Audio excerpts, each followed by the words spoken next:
তোষণের রাজনীতি নয়, পাশে থেকে উন্নয়নের লক্ষ্যই হবে এবারের সরকারের কাজ, এমনই কথা জানালেন রানাঘাটের সাংসদ জগন্নাথ সরকার। তার কারণ, ইতিমধ্যে রাজ্য জুড়ে বিজেপির জয় জয়কার, সরকার গঠন করা হয়েছে বিজেপির পক্ষ থেকে এবং তারপরেই বিভিন্ন রকম উন্নয়নমূলক কাজ কিন্তু রীতিমতো করছে রাজ্যের বর্তমান সরকার। আর এবার যেহেতু মুসলিম মানুষজন তারা ভয়ভীত ছিলেন যে তাদের উপর কোনো রকম অত্যাচার যাতে না হয়, আর ঠিক সেখানেই একদল মুসলিম ধর্মাবলম্বী মানুষ এদিন রানাঘাটের সাংসদ জগন্নাথ সরকারের বাড়িতে উপস্থিত হন। তারা তাদের অভাব অভিযোগ সমস্ত কিছুই জানিয়েছেন সাংসদের কাছে। তবে সাংসদ জানিয়েছেন যে এই সমস্ত মানুষজনকে নিয়ে বিগত দিনের সরকার ভোট ব্যাংকের রাজনীতি করেছে, তাদের উন্নয়ন কিছু করেনি। তাই মানুষ আজকে বুঝতে পারছে যে বিজেপি উন্নয়ন করছে, বাংলাকে সোনার বাংলা গড়ার চেষ্টা করছে। তাই মুসলিম ধর্মাবলম্বী মানুষজনের কোনো ভয় নেই, তাদের পাশে থেকে তাদের উন্নয়ন হবে বলেও দাবি রেখেছেন রানাঘাটের সাংসদ।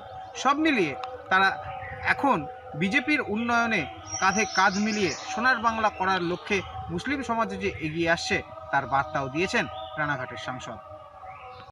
দেখুন, ভারতবর্ষে বিজেপি বিরোধী দলগুলো তাদের কাজই ছিল উন্নয়নের রাজনীতি না করে তোষণের রাজনীতি করে, সংখ্যালঘুদের ইন্ধন জুগিয়ে তাদেরকে ব্যবহার করে, তাদেরকে ক্রিমিনাল তৈরি করে, তাদেরকে মোল্লা তৈরি করে, একটা সমাজ তৈরি করে থোক ভোট ব্যাংক তৈরি করা। তাই এইভাবে তাদেরকে দিয়ে সংখ্যাগুরু মানুষকে হুমকিও দিচ্ছেন মমতা ব্যানার্জি। মানুষ কার্যত সামাজিক আর্থিক পরিস্থিতি দেখে অনুভব করেছে এই সরকারের বিদায় নেওয়া দরকার, তাই মানুষকে ভোট দিয়েছে।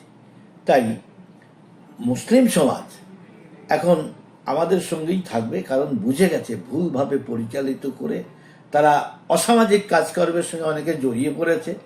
এটা তো তাদের প্রকৃত উন্নয়ন নয়।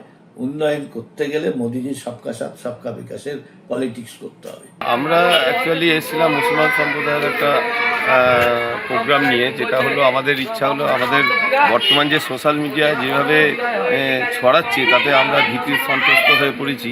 সেই জন্যে আমি এমপি সাহেবের কাছে এসেছিলাম সুরক্ষা এবং শান্তির বার্তা নিয়ে, এবং তার কাছ থেকে কিছু আমরা শুনে যাব। তো উনি বললেন আমাদের আশা অনুরূপ, আমরা যেটা আশা করেছিলাম উনি সেইভাবেই আমাদের ব্যাখ্যা করে বুঝিয়ে দিলেন।